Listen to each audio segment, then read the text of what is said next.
This meeting is being recorded.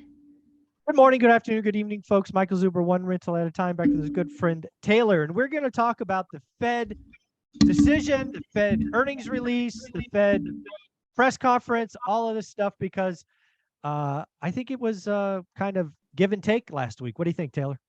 It was confusing, is what I thought. The written formal statement and then the comments that came thereafter were really two-sided. And I thought it was interesting because the written statement, and I have notes right here, so I'll actually read it. So it said in the written statement, I'm just going to quote him here so I don't mess it up. In determining the path of future increases in the target range, the committee will take into account the cumulative tightening of monetary policy, the lags with which monetary policy affect economic activity and inflation, and economic and financial developments. So essentially what they're saying there is, okay, we realize we've raised a lot and that it hasn't actually trickled through and affected the economy thus far. And the market took that as, okay, when they're not going to have to raise as quickly in the future. And then on the other side of the coin, they come out and say, in the verbal comments, they say, we still have some way to go, and incoming data since our last meeting suggests that the ultimate level of interest rates will be higher than previously expected.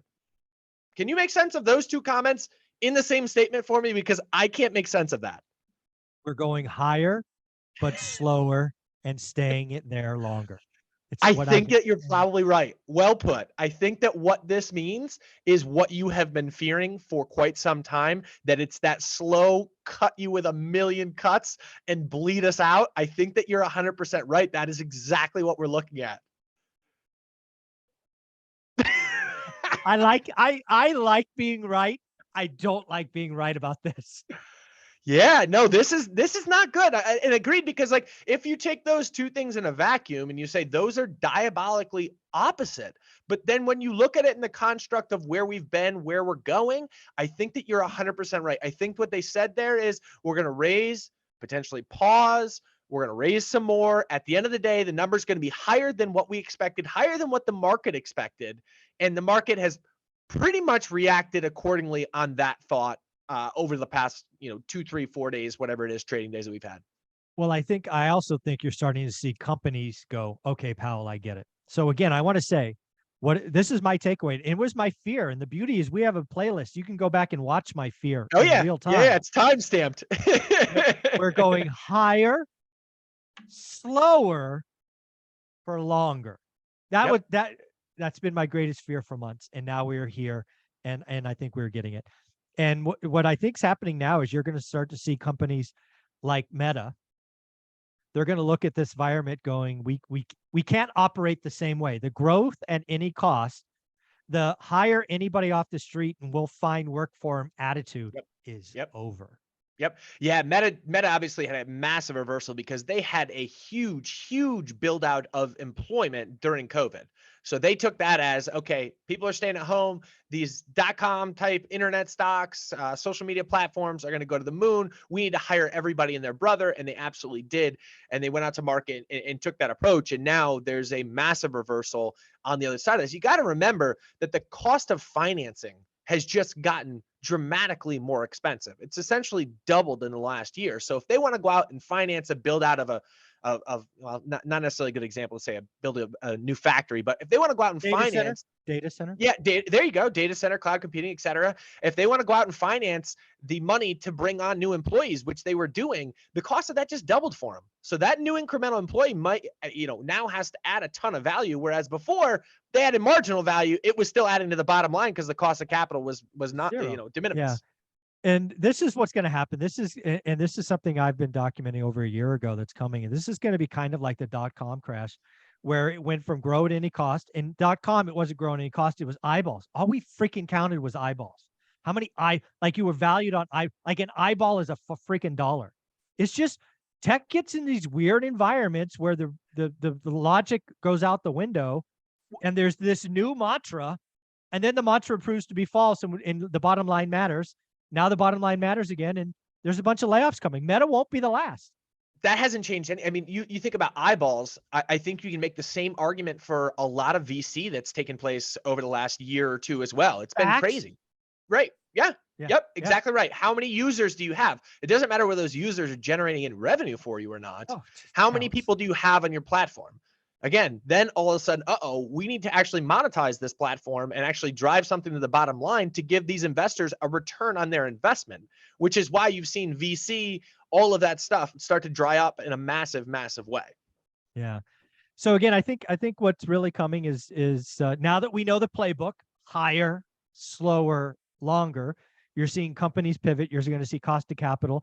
This is going to be what starts the recession.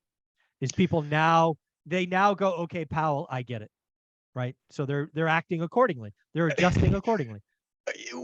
How long have we been saying, like, they're telling us what they're doing? They haven't changed. They have not changed. They've said the same thing for the entire year. We're going higher until we control inflation, until we control core inflation. And they haven't deviated from that plan at all. Now, this is something I wanted to ask you, because as a 10-year veteran on Wall Street, you have relationships in history where most people don't. This is what I thought when I saw this, and this was a day after, so I thought about this for a while. There's the statement, and then there's Powell alone in front of the microphone. This is what I think happened, right? A statement comes out, and generally speaking, in a room full of PhDs and smart people, I think there's a lot of negotiation and compromise. I think inside the Fed, and we're going to see this week, because there's 10 speeches this week, so we'll know if I'm right by Friday. I think there's camps forming, doves and hawks. And I think, unfortunately, what we saw Wednesday is Powell, right or wrong, is the most hawkish. So we have the Fed president, the one in front of the microphone, being the biggest hawk. So what I think he said was, okay, you release whatever statement you want. I'm going to go say what I want in front of the microphone. We'll see who wins. That's what I think happened. I'll put a ban-in on your stupid statement that you made me put out. Yeah, I'll give you 30 minutes to feel good, and I'm going to stomp on your neck. Yep. Yeah. I think what you're actually seeing too is, and this is a little bit unfortunate, but I think you're starting to see some of these Fed chair people from around the nation start to kind of let it go to their head a little bit about how much effect they have on the economy and the stock market. And, political or whatever agenda that they may have, they look down the line and say, after I'm done with this Fed chairship, I can go around and speak. And if I become an important name right now, that puts some serious dollars in my pocket at the end of the day. And I think that we need to be careful about letting them speak too much. Like, traditionally, we've kept Fed people in a room, closed off the room. They say things that are so confusing intentionally that no one can understand what the hell it is they're talking about. Now they come out and say, here's what we're going to do. And the dissenters come out and say differently on the other side. And you realize all of this background conversation that happens, and whether that's good or not, I don't necessarily know. Yeah. So I think by Friday this week, there are, again, 10 public speeches that I counted. There may be more. We're going to find out where the camps, because I think 2 months ago, they were all in lockstep. They were kind of deviating little, but now I think there are clearly camps forming. So again, my current guess is Powell is the most hawkish, which is he has the most powerful position, right? So again, I think he let a statement go out that he wasn't happy with, and he's like, I can fix that. It's a great take, because I didn't necessarily have that, but to the point of like my reading those things to begin with, it's like diabolically different. That's what I think happened. I think it's that simple. I love it. I didn't think about it that way, but I'll take that one to the bank. I think you're right. There you go. Well, do me a favor. You put out a lot of great stuff helping us understand the economy and the stock market on Instagram. What is it? Where can people follow you? Yeah, find us at Life Goal Investments. Today we put out on Instagram. So today we just put out something on Ray Dalio, who's one of the greatest investors of all time. Love Ray. And just a very short snippet up on, like, Ray diversifies because he's not smarter than the market. He's got all the resources in the world and he's absolutely brilliant, but he can't tell you where the market's going. And it tells you about how he goes about his investment with that as the crux of his investment. Oh, I look forward to reading that. Thanks, buddy. Yep.